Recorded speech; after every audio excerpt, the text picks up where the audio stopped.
गाने तो उनके बने हैं, जो भी पेंडिंग है आएंगे वो भी जल्दी गाने। अब देखिए कब आता है। पेंडिंग में अभी वाह क्या बात है। देखिए सबसे बड़ा खुलासा, जहाँ जा रहे हैं वहाँ गाने पेंडिंग है खेसारी लाल यादव, यानी कि बोरा से भर के भाई गाना रखा हुआ है। जिस दिन एग्रीमेंट खत्म हुआ, चाहे लोचा खत्म हुआ, तो धारा प्रवाह यानी कि आंधी तूफान तबाही सब आ जाएगा। ग्लोबल म्यूजिक जंक्शन के द्वारा खेसारी लाल यादव का कोई लफड़ा चल रहा है। पैसे 5 करोड़ के लेन देन, हालांकि खेसारी जी बोलते हैं कि मैं 30 लाख रुपया लिया हूँ, गाने भी दे दिया हूँ, लेकिन 1 साल के एग्रीमेंट में खेसारी लाल यादव को बैठाया जा रहा है, यानी कि उनको गाने से वंचित किया जा रहा है। एक जैसे अगर कोई कलाकार है तो अगर गाने के लिए रोक देना ये तो गलत है।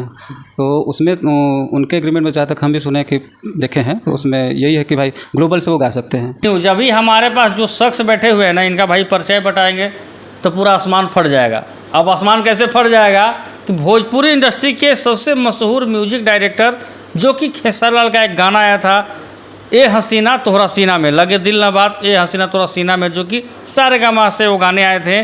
और एक गाना काफ़ी तेज़ी से सोशल मीडिया पर वायरल था, पटना के लड़की हैं पटेगी नहीं, जो कि विक्की बॉक्स जी हमारे साथ मौजूद हैं। भाई बहुत मेहनत से इनसे मुलाकात हुआ है, तो मैं चाहूँगा कि थोड़ा इनसे भी कुछ जानकारी लिया जाए, क्योंकि भोजपुरी इंडस्ट्री में काफ़ी ये भी पुराने रह चुके हैं। कैसे हैं? सबसे पहले तो नमस्कार आप सभी को। हम बहुत अच्छे हैं, आप बताइए कैसे हैं? हम बहुत बढ़िया हैं। ये बताइए कि आप छुपा रुस्तम की तरह गाने ब्लास्ट देते रहते हैं, कभी लगे दिल ना बा हसीना तोरा सीना में, म्यूजिक बहुत काफ़ी खतरनाक बजाए थे। मतलब इतना खतरनाक म्यूजिक कैसे बजा लेते हैं आप? सब कृपा है, आप लोगों का आशीर्वाद है, जो कि काम होता जाता है। गाने आते हैं तो सुनते हैं, गाने को डमी आता है सुनते हैं, फिर उसी हिसाब से उस पर काम होता है। अच्छा विक्की जी, ये बताइए कि भोजपुरी इंडस्ट्री में आप लगभग कितने वर्षों से काम कर रहे हैं? काम तो ऐसे हम बहुत पहले से करते आ रहे हैं, लेकिन अभी बाय नेम की शुरुआत, जैसे अभी नाम जब से आने लगा है, तो अभी अक्टूबर से ही काम शुरू किए हैं बाय नेम। ऐसे काम तो बहुत पहले से करते आ रहे हैं। अच्छा ये बताइए कि आपका गाना खेसारी लाल यादव जी का जो काफ़ी वायरल हुआ था, लगे दिल ना बाए हसीना तोरा सीना में, ये म्यूजिक मतलब कि कैसे आपके खेसारी लाल यादव और आपके कॉम्बिनेशन कैसे बना? ये गाना सबसे पहले आया मेरे पास, शुभम तिवारी जी हैं, उन्होंने गाना लेकर के आया और बोला कि इसको करते हैं कुछ अच्छा, थोड़ा देसी स्टाइल में बनाया जाए इसको। बोले ठीक करते हैं।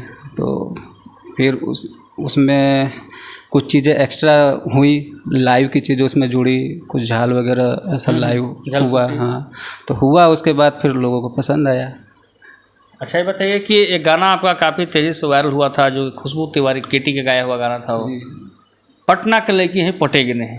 मतलब उस गाने को वैसा ही सा मूड कैसे बन गया, वैसा म्यूजिक कैसे बना? वो देखिए उसके पीछे भी एक कहानी है। ये भोजपुरी में जैसे रैप को लेकर के बहुत कम ही लोग हैं जो रैप गाते हैं, और एक फीमेल आर्टिस्ट होकर के उन्होंने रैप गाया और इतने अच्छे से उसको निभाया, और एक वेस्टर्न म्यूजिक के साथ वो भोजपुरी में चला और बहुत ज़्यादा ही चला गाना। वो रील्स पे चला, यूट्यूब पे भी चला, तो सबका प्यार है क्योंकि उस चीज़ को एक्सेप्ट किए लोग। आज भी लोग अभी भी कुछ गाने हैं, जैसे कि अंकुश जी के गाने आया था रघुनंदन हरी, वो भी पूरा फुल्ली वेस्टर्न। हाँ, वो भी आपका ही म्यूजिक बनाया? जी जी, वो पूरा फुली वेस्टर्न है। तो वेस्टर्न चीज़ें कहीं ना कहीं लोगों को पसंद आ रही हैं, तो कुछ एक्सपेरिमेंटल जितने भी चीज़ें हैं वो आती हैं तो लोगों को पसंद आता है। अच्छा ये बताइए कि मतलब कि आप भोजपुरी इंडस्ट्री में कितने स्टारों के लिए या फिर कितने कलाकारों को अपने हाथ से म्यूजिक बढ़िया गाने को दे चुके हैं? अभी तो लगभग भोजपुरी में जितने भी कलाकार हैं सबके लिए काम कर रहे हैं। खेसारी जी हो गए, पवन जी हो गए, नीलकमल जी हो गए, कल्लू जी हो गए, अंकुश जी हो गए, केटी जी हो गए, और बाकी जितने भी लोग हैं सभी लोगों के लिए काम करते जा रहे हैं। अच्छा बताइए कि पवन सिंह जी के लिए कौन से गाने बनाए थे आप? पवन सिंह जी का अभी सावन में गाना आया था, ए भोले बाबा खोली ना नया नवा। अच्छा, बहुत ही हाँ। अच्छा ये बताइए कि नीलकमल जी के लिए कौन से गाने आप? नीलकमल जी का होली का गाना था, एक वैलेंटाइन का गाना था, अभी इधर भी से गाना आने वाला है, बहुत ही प्यारा गाना है। अच्छा ये बताइए कि भोजपुरी इंडस्ट्री में काफ़ी विवाद जातिवाद न जाने कौन कौन सी चीज़ देखने को मिलते हैं। ये बताइए कि अभी फ़िलहाल खेसारी लाल यादव के साथ में एक लोचा बहुत बड़ा हुआ है, जो कि भोजपुरी इंडस्ट्री के लिए वो काला समय कहा जाए तो कम नहीं होगा। ग्लोबल म्यूजिक जंक्शन के द्वारा खेसारी लाल यादव का कोई लफड़ा चल रहा है। पैसे 5 करोड़ के लेन देन, हालांकि खेसारी जी बोलते हैं कि मैं 30 लाख रुपया लिया हूँ, गाने भी दे दिया हूँ, लेकिन 1 साल के एग्रीमेंट में खेसारी लाल यादव को बैठाया जा रहा है, यानी कि उनको गाने से वंचित किया जा रहा है। इसको लेकर विक्की बॉक्स जी के आप क्या कहना चाहेंगे? देखिए, जैसा कि जितना आप जानते हैं न्यूज़ के माध्यम से, जैसे भी उतना हम भी जानते हैं, तो एक जैसे अगर कोई कलाकार है तो अगर गाने के लिए रोक देना ये तो गलत है। तो उसमें उनके एग्रीमेंट में जहाँ तक हम भी सुने कि देखे हैं, तो उसमें यही है कि भाई ग्लोबल से वो गा सकते हैं, तो ग्लोबल से वो गा सकते हैं। उनका अपना चैनल कोई खेसारी म्यूज़िक वर्ल्ड है, उस पर भी वो गाने गा सकते हैं।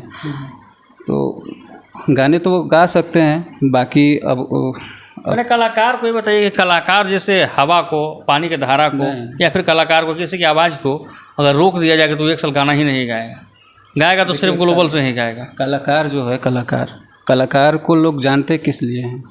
अगर कोई गाता है तो उसको गाने की वजह से लोग जानते हैं। मैं जैसे म्यूज़िक बनाता हूँ तो लोग मुझे म्यूज़िक के तौर पे जानते हैं। कोई गाना लिखता है तो उसको लेखकी के तौर पे जानते हैं। अगर उसको रोक दिया जाए, तुम भाई गाना मत लिखो, इतना पैसा ले लो, 2 साल के लिए गाना मत लिखो, तो फिर वो वैसा कोई भी नहीं करना चाहेगा। अच्छा, ये बताइए कि अगर खेसारी लाल यादव गाएगा ही नहीं तो आप म्यूजिक कहाँ से बनाएंगे? आप म्यूजिक जब नहीं बनाएंगे तो खेसारी लाल यादव जी गाएंगे कहाँ से? अगर खेसारी लाल यादव गाना नहीं गाएंगे तो राइटर लिखेगा कहाँ से? यानी कि एक कलाकार के साथ बहुत कॉम्बिनेशन जुड़ा हुआ रहता है। स्टूडियो मालिक हो, चाहे म्यूजिक डायरेक्टर हो, चाहे राइटर हो, चाहे वो डिजिटल वाला हो, सभी लोग का मतलब कि बिजनेस है वो। लेकिन कलाकार को रोकना, मतलब कि आपके हिसाब से क्या लगता है कि रोक देना चाहिए, फिर उस पर निर्णय करके सही करना चाहिए? नहीं, कलाकार को रोकना ये सही नहीं है। हाँ, बातचीत करके हर एक मसले का हल निकल जाता है। रोकने वाली बात तो भाई गलत है। अब ऐसे समझे कि हम ही को रोक दिया जाए तो इतना पैसा ले लो, अब तुम काम ही मत करो, तो फिर हम तो काम करने के लिए ना काम करते हैं। कुछ नया चीज़ करेंगे, कुछ सीखेंगे, करेंगे तो न फिर हमें लोग जानेंगे कि हाँ भाई ये काम करता है। अब रोक दिया जाए तो फिर क्या ही मतलब है उसका। अच्छा, क्या अनुमान क्या लगा रहे हैं खेसारी लाल यादव जी, कब सही हो जाएगा ऐसा मसला, और कब विक्की बॉक्स के साथ फिर से जोड़ी देखने को मिलेगी कोई नए धमाके के साथ?